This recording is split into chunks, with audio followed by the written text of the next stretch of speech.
إن الحمد لله نحمده ونستعينه ونستغفره ونعوذ بالله من شرور أنفسنا ومن سيئات أعمالنا من يهده الله فلا مضل له ومن يضلله فلا هادي له أشهد أن لا إله إلا الله وأشهد أن محمدا رسول الله أعوذ بالله السميع العليم من الشيطان الرجيم من همزه ونفسه ونفخه بسم الله الرحمن الرحيم يا أيها الذين آمنوا اتقوا الله حق تقاته ولا تموتن إلا وأنتم مسلمون يا أيها الناس اتقوا ربكم الذي خلقكم من نفس واحدة وخلق منها زوجها وبث منهما رجالا كثيرا ونساء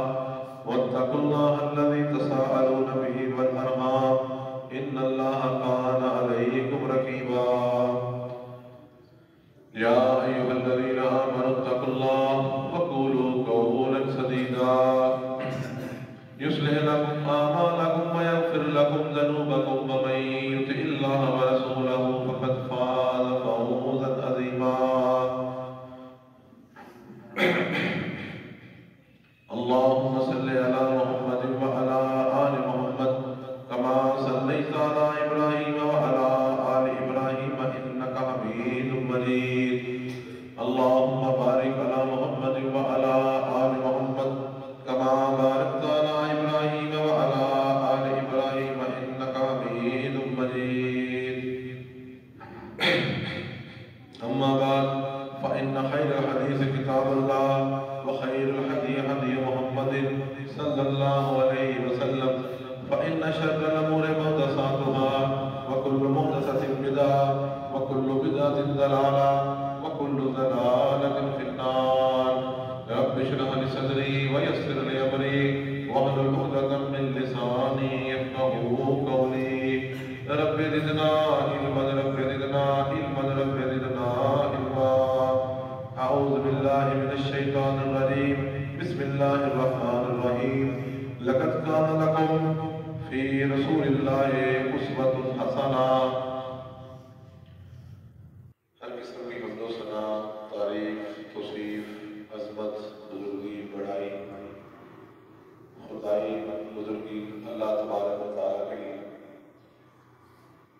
انگنت لا تعداد بے شمار درود و سلام ہو حضرت محمد مصطفیٰ صلی اللہ علیہ وآلہ وسلم کی ذات اقدس و مطلق حضرات آج اسلامی سال کی ترتیب کے مطابق 8واں مہینہ شروع ہو چکا ہے جس کو شعبان کے نام سے ہم لوگ یاد کرتے ہیں پکارتے ہیں اسلامی تاریخ کے حوالے سے آج 9 تاریخ ہے 1444 ہجری لانا انشاءاللہ آج کے 20 دن بعد تقریباً رمضان المبارک کی آمد ہے پچھلے جمعے کچھ باتیں آپ سے کی کچھ گزارشات کی اس میں آپ سے کہا کہ اگلا جمعہ انشاءاللہ ماہ شعبان کے احکام اور مسائل کے بارے میں بات کریں گے کچھ بدعات ایسی ہیں ان کے بارے میں بھی بات کرنی ہے تو اس سے پہلے یاد رکھیں اللہ تبارک و تعالیٰ نے قرآن مجید میں اور حضرت محمد مصطفیٰ صلی اللہ علیہ وسلم نے ہمیں اپنی زبان اقدس سے جو بات ہمارے اوپر لازم کی ہے جس بات کو بار دفعہ سمجھایا گیا ہے وہ صرف ایک نقطہ ہے کہ اہل ایمان کوئی بندہ کسی بھی زمانے کا ہے کسی بھی ملک کا ہے کسی بھی جگہ کا ہے کسی بھی دور کا ہے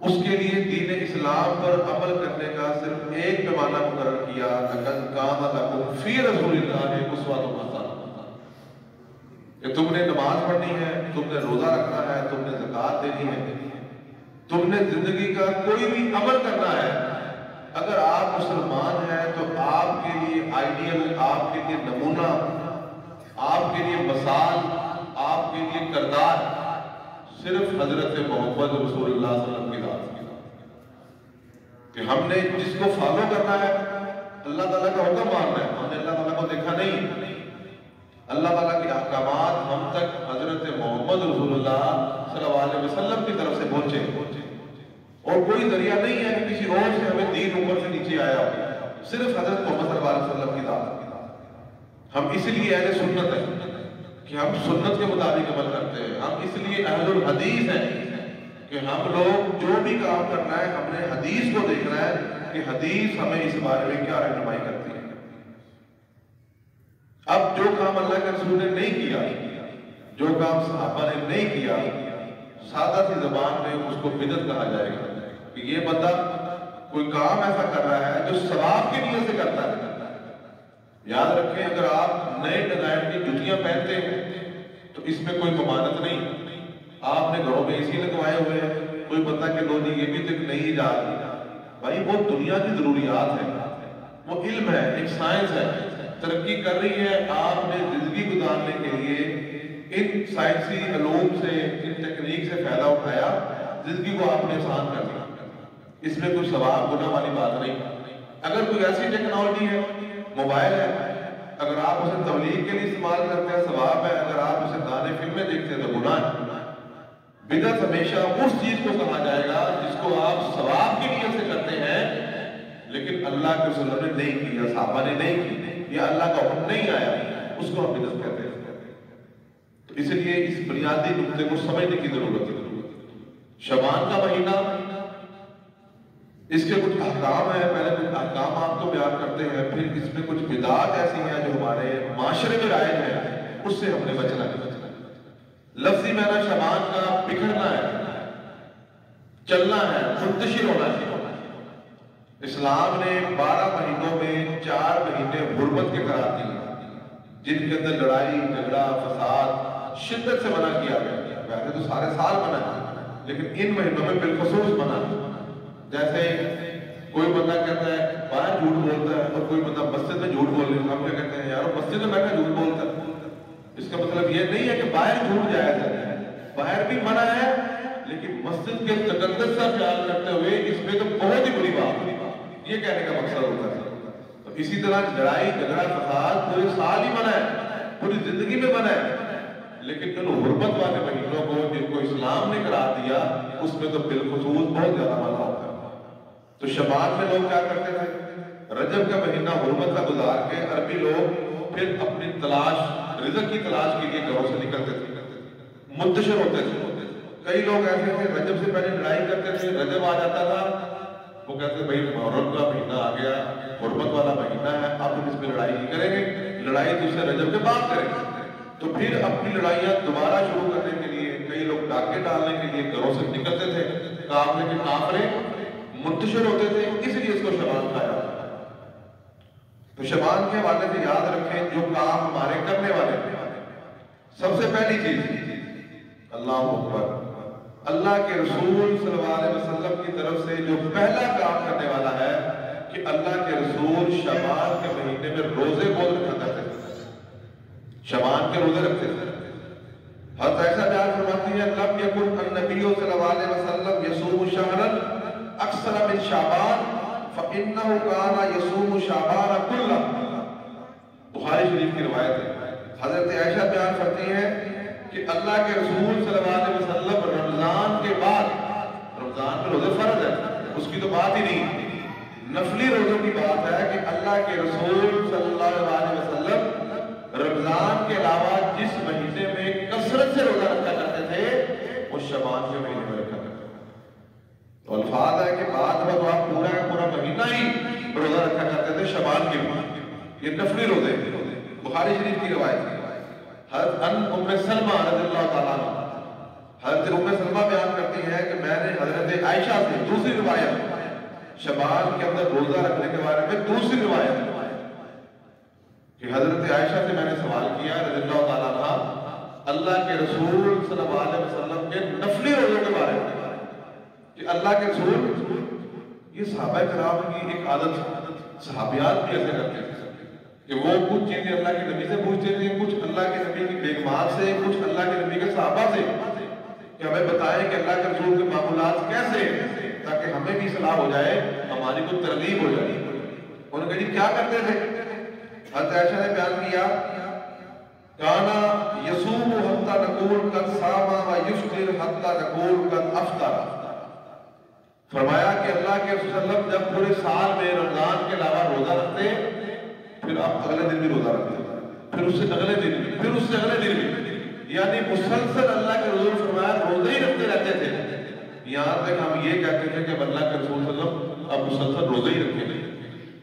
اور بعض اللہ کے رسول روزے چھوڑتے تھے، پھر آپ کئی دن روزہ نہیں رکھتے تھے کہ ہم یہاں تک یہ سمجھتے کہ اب یہ روزے نہیں رکھیں گے، اب بڑی لیٹ رکھیں گے، یہ اللہ کے رسول کا معمول ہوتا ہے۔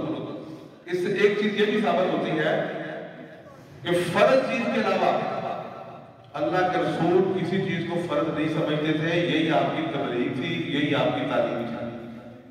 بعض دفعہ ہم لوگ فرض نہیں پڑھتے لیکن بعض سنت اور نفل کو اپنے اوپر لازم کر لیتے ہیں۔ بعض بندے فرضی زکوٰۃ نہیں دیں گے لیکن ویسے صدقہ کرتے رہیں گے، غریب آ گیا، مسکین آ گیا، بیوہ آ گئی، دے دو، لیکن زکوٰۃ کی باری ہے زکوٰۃ نہیں دیں گے۔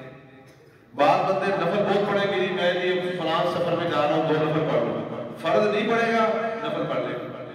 تو یہ چیز نہیں ہونی چاہیے۔ اصل چیز کیا ہے کہ آپ فرض پہلے ادا کریں، فرض ضروری ہے، پھر اس کے بعد نفل کی باری آتی ہے۔ تو آپ نوافل میں کوئی بھی چیز مستقل نہ کریں، کبھی چھوڑ دیں، کبھی کر لیں، کبھی چھوڑ دیں، کبھی کر لیں، تاکہ فرض ہونے کا گمان نہ ہو۔ تو فرمایا وَلَمْ أُرَاهُ صَائِمًا مِنْ شَهْرٍ قَطُّ أَكْثَرَ مِنْ صِيَامِهِ مِنْ شَعْبَانَ، کہ اللہ کے رسول صلی اللہ علیہ وسلم نفل روزے جس مہینے میں سب سے زیادہ رکھتے تھے وہ شعبان کے مہینے میں۔ 2 روایتیں ہو گئی۔ تیسری روایت جو میں سلمہ سے ہے ما رأيت النبي صلی اللہ علیہ وسلم يصوم شهرين متتابعين الا شعبان و رمضان۔ وہ فرماتی ہے کہ میں نے اللہ کے نبی صلی اللہ علیہ وسلم کو 2 مہینے مسلسل روزے رکھتے نہیں دیکھا سوائے رمضان اور شعبان کے، کہ اس مہینے میں اللہ کے رسول کثرت سے نفل روزے رکھا کرتے۔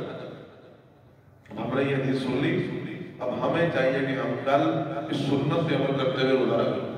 پرسوں بھی رکھ سکتے، پرسوں رکھ سکتے ہیں، جو روزے رکھ سکتے ہیں وہ کوشش کریں جب آپ کو حدیث سن لیں اس پر عمل کرنے کا جذبہ پیدا کیا جائے۔ یہاں یاد رکھیں کچھ اللہ کے وسلم کی ایک حدیث ہے اذا باقی نصف من شعبان فلا تصوم، کہ جب 15 شعبان آ جائے، 15 دن شعبان کے مہینے کے گزر جائیں تو اللہ کے رسول نے فرمایا کہ پھر بعد میں آپ نے روزے نہیں رکھنے۔ اگر آپ 15 دن میں روزہ نہیں رکھ سکے، نفلی روزہ نہیں رکھ سکے، تو پھر فرمایا پھر 15 شعبان کے بعد اللہ کے رسول نے روزہ رکھنے سے منع کیا۔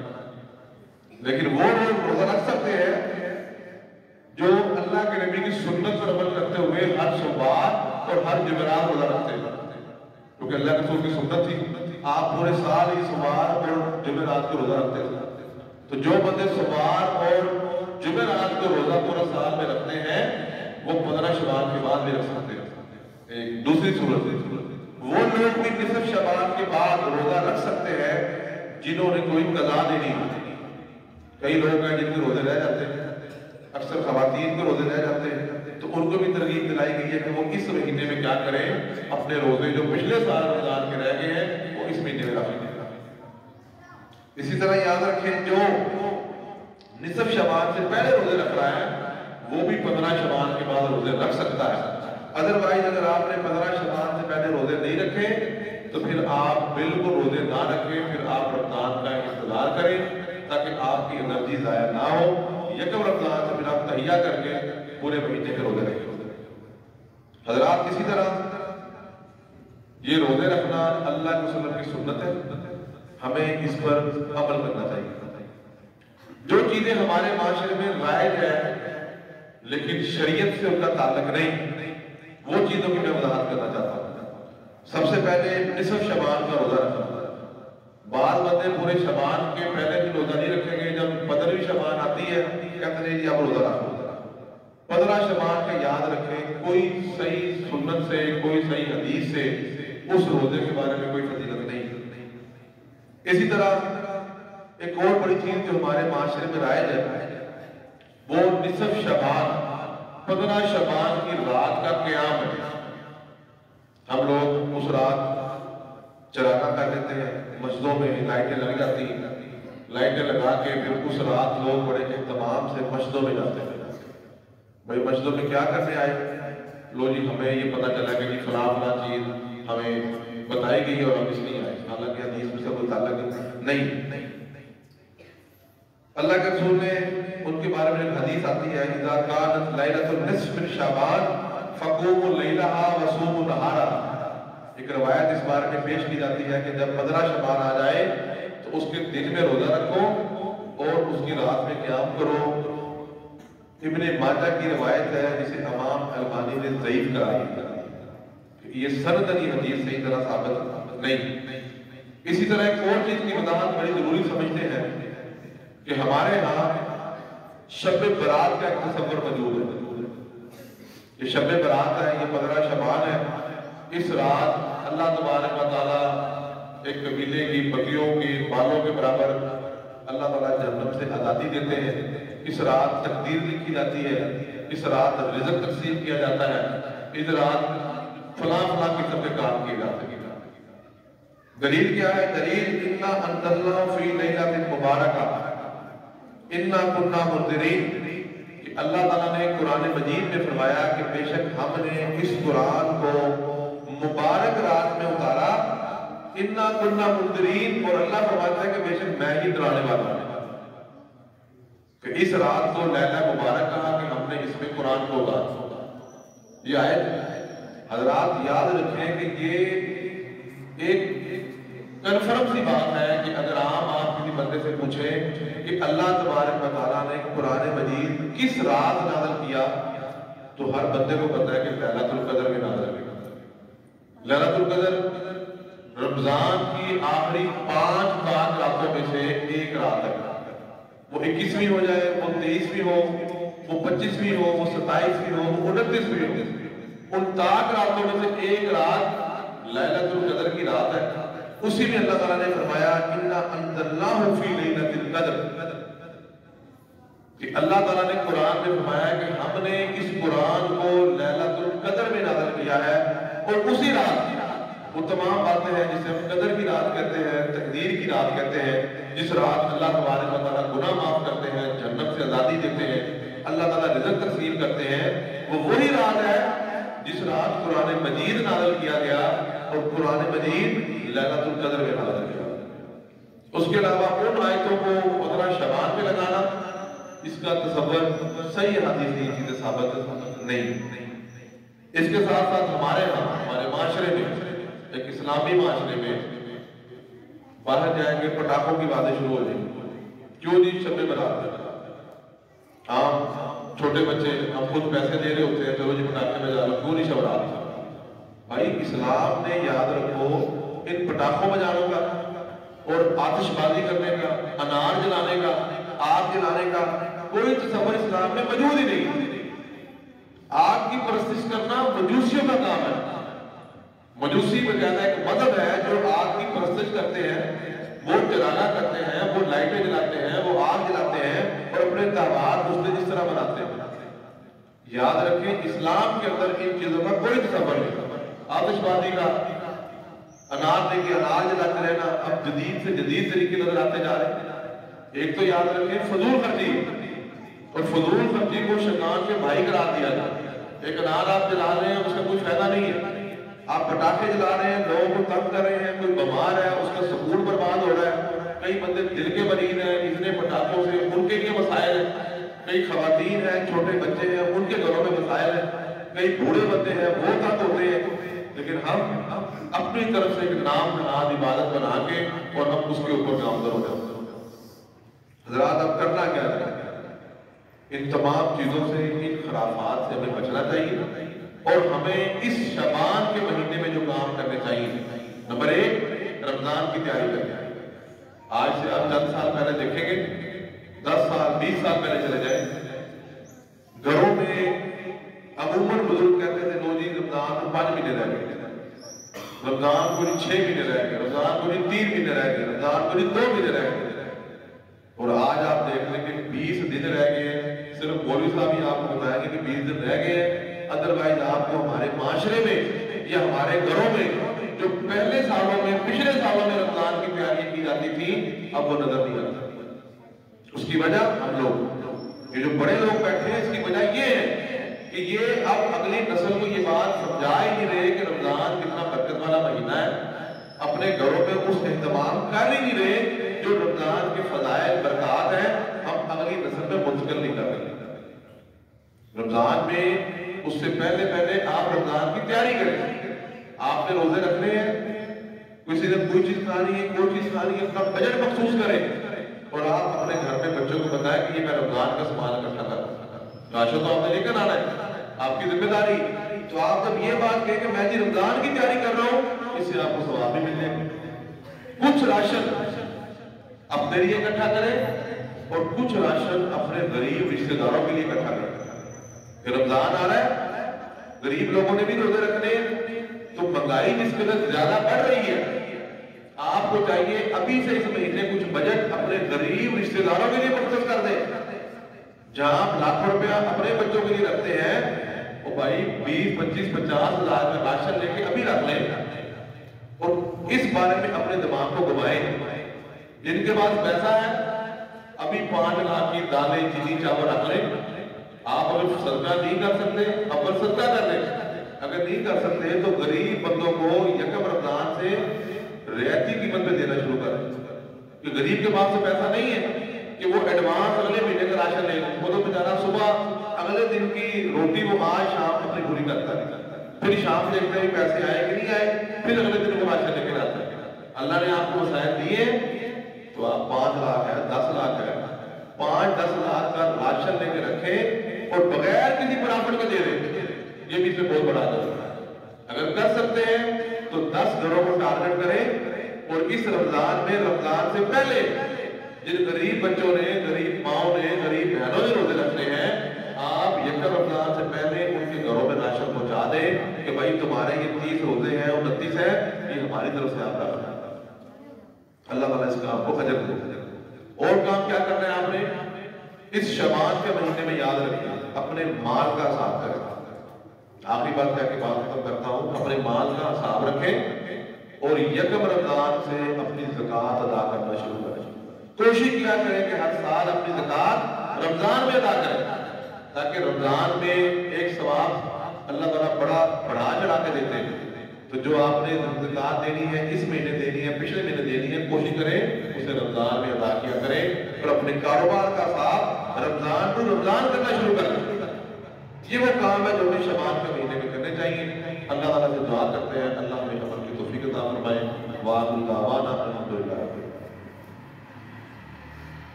آج کے جمعے کا مصرف صاحب ماہ شعبان کے احکام و فضائل اور جو ہمارے یہاں بدعات ہے اس کے بارے میں بات کی گئی۔ رمضان کے اندر ہمیں روزے رکھنے چاہیے جس قدر زیادہ ہم رکھ سکیں، نفلی روزے، تاکہ رمضان سے پہلے کچھ تیاری ہو جائے۔ اس ماہ کے اندر ہمیں بدعات، پٹاخے، آتش بازی، چراغاں، فرضی قسم کے نوافل جو ثابت نہیں ہیں ان سے بچنا چاہیے۔ اس مہینے میں ہمیں اپنی زکوٰۃ کا حساب کرنا چاہیے، اپنے مال کا حساب کرنا چاہیے تاکہ رمضان سے پہلے ہم کچھ راشن، کچھ مال ان غریب مستحق لوگوں کے گھروں میں پہنچائیں۔ اس کے ساتھ ساتھ ایک اعلان سنیں، باول نگر میں الحمدللہ ایک بڑا مرکزی ادارہ اسلامی تعلیم کا ہارون آباد روڈ بائی پاس پہ چک حافظ آلہ میں مرکز صدر العلوم کے نام سے، جہاں پر ماشاءاللہ نجی تعلیم ہے، اسکول ایجوکیشن ہے، تربیت ہے، بہت زبردست نظام ہے۔ وہاں اس سال 8 مارچ بروز بدھ، آج جمعہ ہے، ہفتہ اتوار سوار منگل، یہ جو بدھ آ رہا ہے وہاں پر تقریر تکمیل بخاری شریف ہو رہی ہے۔ بخاری شریف کی آخری حدیث پر درس دینے کے لیے پاکستان کے سب سے ٹاپ کے عالم ہے محترم شیخ عبداللہ ناصر رحمانی صاحب کراچی سے تشریف لائے، بڑا نام ہے ان کا دنیا کے اندر، اللہ نے بڑی انہیں عزت مرتبہ مقام دیا ہوا ہے۔ آپ تمام لوگ نیت کر کے تہیہ کر کے اپنے یہ جو میرے نمازی ہیں مسجد کے یہ پلاننگ کریں، اور لازمی آپ نے وہاں درس بخاری میں شامل ہونا۔ آخری حدیث پہ درس ہے، ایک بابرکت مجلس ہے، ایک دینی مجلس ہے، دعا بھی ہوگی، اس میں آپ لوگ شامل ہوں، اور آپ خود جائیں، اپنے دوستوں کو بھی دعوت دینا۔ جو میری خواتین مائیں بہنیں سن رہی ہیں ان کے لیے بھی الگ پردے کا انتظام ہے، تو آپ اس دینی مجلس میں شامل ہیں۔ اللہ تعالیٰ آپ کو وہاں پر پہنچنے کی توفیق دے، نیک عمل کی توفیق دے۔ ان الحمد للہ نحمدہ ونستعینہ ونستغفرہ ونعوذ باللہ من شرور انفسنا ومن سیئات اعمالنا، من یهدہ اللہ فلا مضل له ومن یضلل فلا ہادی له، اشہد ان لا الہ الا اللہ واشہد ان محمدا رسول اللہ۔ سبحان ربک رب العزۃ عما یصفون وسلام علی المرسلین والحمد للہ رب العالمین۔